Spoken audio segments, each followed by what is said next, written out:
So this is a new test. This time we came up with the Cambridge number 14 this time. So this is test one, reading passage one, the importance of children's play. Pretty much really interesting as in I would say because it's factual text based on some sort of a research. Anyways, we have notes completion that follow the order, and we also have true false not given that follows the order from 1913 as well. All right, so children's play, users of children's play, they have some magical kingdom. Whoops. I'm gonna choose that somehow. I have showing some errors. Magical Kingdom board games involve something and turn taking. Turn taking means, one after another. So you just first make a step, then your opponent makes a step. Population of something have grown. Opportunities of free of play are limited due to limited fear of, and there's increased something in schools. So it is difficult to find something else to support new policies. It's for the supporters new policies, and research needs to study the impact of play on the rest of child's something. So okay, now let me actually put this thing down and make this a little bit bolder. All right, let me just first of all complete this area, then we will focus on truthfuls not given because they tend to be a little bit much more confusing. Brick by brick, 6 year old Alice is building a magical kingdom. Imagining fairy tale turrets and fire breathing dragons, wicked witches, and gallant heroes, she's creating an enchanting world. Although she isn't aware of it, this fantasy is helping her take her first step towards her capacity of creativity. And okay, there you go. So building a magical kingdom may help develop. So helping her to take her first step towards her capacity for creativity. So we're going to take that creativity. All right. Creativity. I'm just gonna take that. So this is number one. Once again, highlight it. And so it will have an important repercussions in her adult life. So the word, I'm gonna also involve the table as we always do. Sometimes I'm pretty lazy to do that, but just for the sake of the video, I'm gonna do it. So words from questions and similar words from passage. So number one we have as the word. Let me actually first of all do that all the time. I mean, first of all complete it, and then we will be back for this to this area and make it a little bit nicer. All right, there we go. Minutes later, Alice has abandoned the kingdom in favor of playing schools with her younger brother. When she bosses him around as his teacher, she's practicing how to regulate her emotions through pretense. I was pretending. Later on, when they tire of this and settle down with a board game, she's learning about the need to follow rules and take turns with a partner. So it's involve rules and turn taking, right? So that is another answer for us. So I'm gonna highlight it normally. So we have number two. Uh, so population of something. Play in all its rich variety is one of the highest achievements of the human species, says Dr. David Whitebread from the Faculty of Education at the University of Cambridge, UK. It underpins how we develop as intellectual problem-solving adults and is crucial to our success as a highly adaptable species. Recognizing the importance of play is not new. Over 2 millennia ago, the Greek philosopher Plato extolled its virtues as a means of developing skills for adult life, and ideas about play-based learning have been developing since 19th century. Hmm. So the recent changes we have not seen, but we live in changing times, and Whitebread is mindful of a worldwide decline in play, pointing out that over the half of people in the world now live in cities. The opportunities for free play, which I experience almost every day of my childhood, are becoming increasingly scarce. So cities, population of have something grown. So over half of the people now live in the cities. This is pointing to the fact that um, where is it? Number three. This is pointing out that the population have grown. Over the half of the people in the world now live in cities, which means they pretty much, migrated to the cities now. They started living in cities rather than from. They started migrating from the villages or urban lives. So the opportunities for free play which I experience almost every day of my childhood, are becoming increasingly scarce, he says. Outdoor play is curtailed by perceptions of risk to do with traffic. So, outdoor, this is another answer. So, I'm gonna take that as number four. As well as parents' increased wish to protect the children from being the victims of crime. Another answer for us. So, this is gonna be number five. So, it can be in any order. However, I don't know. I don't really necessarily recommend for someone to write first of all crime and then traffic because I have not really tested it. And by the emphasis on the early is better, which is leading greater competition in academic learning in schools. Academic learning in school, of course, is in a school. So increased, greater competition, greater increased. So we have number. So what is that? Number six is competition. Competition. We have a competition, another one. So we found, as you can see, the orders are following. Pretty easy stuff to do that. It is difficult to find something else. International policies on children's play. International bodies like the United Nations and the European Union have begun to develop policies concerned with the children's right to play and to consider implications for leisure facilities and educational programs. But what they often lack is the evidence to base policies on. It is difficult to find evidence. So it is difficult to find means they lack evidence. To support new policies means to base policies on. Research needs to study the impact of play on the rest of the child's. So so I'm gonna highlight this another one. So I'm gonna give this as number seven. The type of play we're interested in is child initiated, spontaneous, and unpredictable. But as soon as you ask a 5-year-old to play, then you as the researcher have intervened, explains Dr. Sarah Baker. And we want to know what the long-term impact to play is. It's a real challenge. So that is pretty much talking about the life, I guess. Research needs to find the impact. The type of play we're interested in is child initiated, spontaneous, and unpredictable. But as soon as you ask a 5-year-old to play, then you, the researcher, have intervened. And we want to know what the long term impact of the play is. Pointing out that although some of the steps on the puzzle of how and why play is important have been looked at, it is very little data on the impact it has on the children's later life. Nice. So we have another life here. So I guess this is talking about this one. Okay. So this is number 8. Now, so we have truthfully given children with good self-control in order to be likely to do well at school later on. So there's nothing about this paragraph. A strong possibility that play supports the early development of children's self-control, explains Baker. This is our ability to develop awareness of our thinking progresses. It influences how effectively we go about undertaking challenge activities. In a study carried out by Baker with toddlers and preschoolers, she found that children with greater self-control solve problems more quickly when exploring unfamiliar setup requiring scientific reasoning. This sort of evidence makes us think that giving children the chance to play will make them more successful problem solvers in the long run. So this is probably true.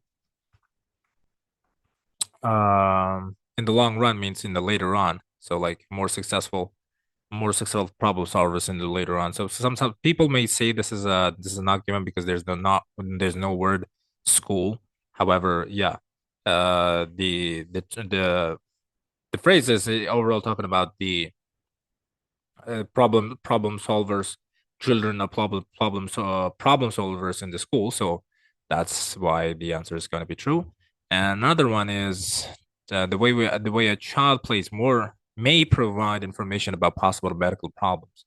If playful experience do facilitate this aspect of development, say the researchers, it could be extremely significant for educational practices because the ability to self-regulate has been shown to be a key predictor of academic performance. And there you go, you have the emphasis in here.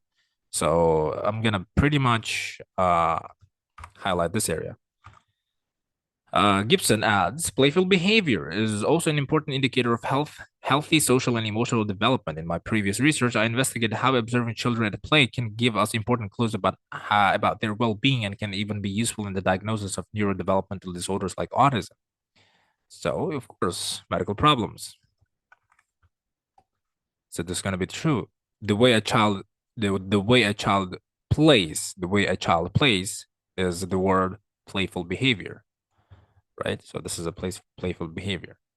So now this is overall the answer for number 10. Now, the playing with dolls was found to be what was found to benefit girls more than the boys writing. So, Whitebread's recent research has involved developing a play-based approach to supporting children's writing. Many primary school children find the writing difficult, but we showed in a previous study that a playful stimulus was far more effective than an instructional one. Children wrote longer and better structured stories when they first played with dolls representing characters in the story. In the latest study, children first created their story with the Lego with similar results. Many teachers commented that they had always previously had children saying that they didn't know what to write about. With the Lego building, however, not a single child said this through the whole year of the project. So this is not good. This is not good. There's no comparison of a boy and girl. There's no comparison of male and female. Children had problems thinking about ideas when they first created the first story with Lego. Whitebread, who directs Paddle, trained as a primary school teacher in the early 1970s when, as he described, the teaching of young children was largely a quiet backwater, untroubled by any serious intellectual debate or controversy.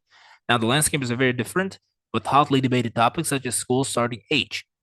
However, the answer for the question number 12, in the latest children first created their story with Lego with similar results. Many teachers commented that they had always previously had children saying that they didn't know what to write about. With the Lego building, however, not a single child said this through the whole year of the project. So this is false. They said the opposite. People nowadays regard child. Okay, how somehow the importance of play has been lost in the recent decades. Is regarded as something trivial or even as something negative that contrasts with work. The contrast with work is talking about the past. Let's not lose sight of its benefits and the fundamental contributions it makes to human achievements in the arts, science, and technology. Let's make sure children have a rich diet of play experiences. So this is going to be another true for us as well. All right. Now, um, this is going to be another one. So I'm going to take this number 13. Number 12 was somewhere around here. Yep. So it's going to be number 12. All right. So number 11 is probably not given. All right. So let's go for the first now. Try to find the first. So develop. So the word now the word develop. The word develop is helping her take her first step. Take her first step. So this is another one. So number 2 is going to be not develop. So this time it's going to be involve. Involve what? Turn taking. They need to follow rules and take turns with a partner. Later on, when they're tired of this and settle down with the board game, she's learning about the need to follow rules. Need to follow. Involve. Need to follow pretty much. Basically, I guess this is because it's not necessarily that correct paraphrase, I guess. Population have grown. Have so like have grown. Have grown is talking where was it? Over the half of the people. Over half of the people in the world now live in cities. Number 4 is going to be number 4, traffic fear of. So I think I'm gonna look for the fear of another one. So I'm just basically gonna go for the number 6 automatically because that's basically easy to follow. So increased is going to be greater. Number 7, it's going to be what? Difficult to find. Difficult to find means number 7. Often lack evidence. So this is G. Now number 8. The research needs to study. Now needs. So needs to study. The impact means have been. Whoops. have been looked at, I guess. Number nine. Number nine. Where's number nine? The ability has been shown to key predictor of academic performance. So key predictor means children would no, that's not necessarily it, is it? Number 9, 10, 11, and 12, 13. Where was it? At school. So like basically school is talking about academic performance.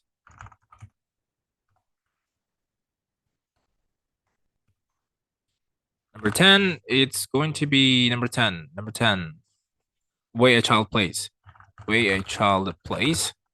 Way a child plays, it's talking about the playful playful behavior. Number 11, play 11 is not given, so we're gonna go for the 12. Had problems, had problems. However, had problems, but in the text it's saying the opposite. It said I'm just gonna say contrasting. It's a contrasting piece, so it's saying not a single child said this through the whole year of the project. So number 12. Is it number 11? Whoops, sorry. So this is number 12, not number 11. This is number 12. This is number 13. So yeah, however, here is less significant. People nowadays, they did in the past. They did in the past means contrast with work. Contrasts with work. There you go. Now, finally, we finished the whole, I guess. Finally, we finished the whole passage one under several minutes. I'm not sure how many minutes we have recorded so far. So yeah, that was pretty easy. As soon as you know how to, as soon as you learn how to navigate through these uh, paraphrases, reading is basically about vocabulary, which equals comprehension, and then answering, because whatever you read, there's an evidence. There's an evidence, always an evidence for the question, be it notes completion or true false not given, or maybe the different versions such as yes or no given and something like that. Whenever you're reading a question, or I mean, whenever you're reading or trying to answer a particular question, you have to read the whole paragraph to find the evidence and the support for the particular sentence. So there we go, guys. We finished it again. Passage one finished officially. So we'll be back again with the passage two in the later upcoming videos. Thank you very much for watching.